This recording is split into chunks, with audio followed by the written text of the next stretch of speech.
Hello, I'm Joyce Murrell. Welcome to your Wednesday news on WJTS. Thanks for tuning in. Just before 6 o'clock this morning, officers with the Jasper Police Department conducted a traffic stop on Cathy Lane near 25th Street. Officers pulled over the 1997 Chevrolet Lumina for operating with plates belonging to another vehicle and identified the owner as 51-year-old Kurt Kelly of Lagodi. During that time, Kelly was found to have a warrant out of Orange County for possession of methamphetamine, operating while intoxicated, visiting a common nuisance, and possession of marijuana. Kurt Kelly was transported to and lodged in the DuBois County Security Center on out-of-county warrant charges. A Birdseye man has been arrested on public intoxication charges. Yesterday, around 3:30 p.m., Jasper Police Department was dispatched in reference to a welfare check on 27-year-old Stephen Lang, who was slumped over the steering wheel of his parked truck. Upon investigation, it was discovered that Lang was highly intoxicated and he became belligerent. Lang caused a disturbance due to his intoxication while officers were on the scene, which caused bystanders to become alarmed. He refused a portable breath test and was transported to Memorial Hospital for medical clearance. While at the hospital, Lang continued to be belligerent with staff and screamed obscenities loud enough to disturb patients in the emergency department. After being medically cleared by Memorial Hospital, he was transported to the DuBois County Security Center on charges of public intoxication and 2 counts of disorderly conduct. A Jasper man was arrested on DUI charges yesterday evening. An officer with the Jasper Police Department conducted a traffic stop on a vehicle for a stop sign violation around 10:12 in the evening. After a thorough investigation, it was determined that 75-year-old Robert Gossam was under the influence of alcohol and tested .113. Gossam was transported and lodged into the DuBois County Security Center on charges of driving while intoxicated. Governor Eric Holcomb took time in his January State of the State address to announce the construction of Indiana's longest contiguous recreational trail. A $500 million Regional Economic Acceleration and Development Initiative program partners with local governments to invest in quality of life for the communities they served. The City of New Albany submitted a $20.5 million initiative with 3 major components for trails and parks in its application. First in the city's plans was the $5.5 million purchase of the South Monon Freedom Trail from CSX Railway. The company relinquished use of the 68-mile path that once served as part of the Underground Railroad in 2017.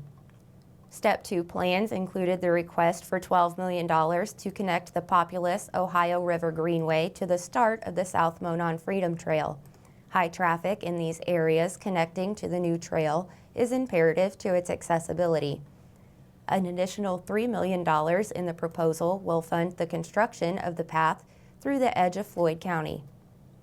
READY strives to fund projects that will cultivate new amenities through existing areas. Goals for such projects typically include increased quality of life for residents.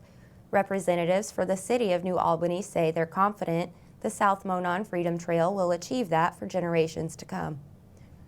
Once completed, the 68-mile-long trail will span 5 counties: Clark, Floyd, Lawrence, Orange, and Washington, with the connection of 9 towns: Bedford, Salem, Mitchell, Saltillo, Campbellsburg, New Pekin, Borden, Orleans, and New Albany. The DuBois County Chamber of Commerce is seeking candidates to fill vacancies on its board of directors. The organization, formed in 2019 from the merger of Huntingburg and Ferdinand Chambers, serves the entire county, striving to provide business community with one unified voice. Individuals from all over DuBois County with relevant skills and experience to help meet the needs of a growing organization will be considered and are encouraged to apply. Serving on the DuBois County Chamber of Commerce Board is a rewarding way to give back to the community, create and develop lasting friendships and working relationships, and to develop and meet leadership goals. Potential nominees are encouraged to reach out to chamber.director@duboiscountychamber.com for additional information regarding the application process. Aspiring candidates can also reach out by phone to 812-827-8274. The Du Bois County Board of Commissioners held their second regular monthly meeting yesterday in the Courthouse Annex on Jasper's Downtown Square. This was the second commissioner meeting of 2023, and it lasted about 2.5 hours. Items on the docket included the Board of Finance Prosecutor new employee, the Highway Supervisor report, Highway Engineering report, Help update, Regional Sewer update, Sheriff Vehicle and Employee request, HR Health Insurance, opioid settlements, employment issues, and 911 bid openings. One of the bigger items discussed in the meeting was the Du Bois County Sheriff talking about a proposal to add 9 employees to the Sheriff's Department. The proposed for Du Bois County is 2.4 officers per 1,000 people. Currently today we're sitting at 1.3. So if we went to 2.4, that would be showing us that we need 41 deputies. Today we have 22. So that's an increase. It would be an increase of 19 deputies. I'm not here today to ask for 19 deputies. We came together as a group. We looked at what we thought we needed to run a viable department, how we could make sure there's enough officers working when someone is on sick, when someone is on vacation, to work the calls, to give our citizens the amount of coverage that they want and need, and also to give us somewhat of a narcotics, proactive policing, drug interdiction team. A sheriff, a chief deputy, 1 detective sergeant, 2 patrol sergeants. We'll increase to 5 detectives, with 2 of those or 3 of those being dedicated to the narcotics world.